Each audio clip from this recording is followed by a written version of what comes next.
Super, thank you. Balu. Hi అండి, నా పేరు విక్రాంత్. ఫస్ట్ ఆఫ్ ఆల్ నేను ఈ స్టేజ్ మీద ఉండడానికి కారణమైన ఫ్యామిలీ మెంబర్స్, మా మదర్ అండ్ మా సిస్టర్స్, నందు.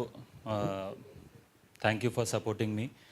అండ్ సినిమా విషయానికి వస్తే మీరు కంపల్సరీ థియేటర్కి రండి, మీకు డెఫినెట్గా నచ్చుతుంది అని అయితే మేము కాన్ఫిడెంట్గా చెప్తాం. ఒకవేళ మీకు నచ్చకపోతే, ఇది మాత్రం చాలా సీరియస్గా చెప్తున్నాను, మీకు ఒకవేళ నచ్చకపోతే ఆ డబుల్ వెనక్కి ఇస్తాం. మా ప్రొడ్యూసర్ ఇచ్చేస్తాడు, నేను నంబర్ వచ్చేసి 9848022338. మళ్ళీ నోట్ చేసుకోండి, 9848022338. ఓకే. అండ్ ఇక్కడికి వచ్చిన మీడియా వారికి థ్యాంక్స్ అండి. మీ వల్ల మాకు మంచి ఎక్స్పోజర్ వస్తుంది ఈ సినిమాకి. అండ్ భోజనాలు నేను చెప్పినందుకు వచ్చిన మా ఫ్రెండ్స్కి జోక్స్ అపార్ట్ అండి, నిజంగానే భోజనాల కోసమే వచ్చారు, మా కోసం కాదు. Thank you. Thanks everyone.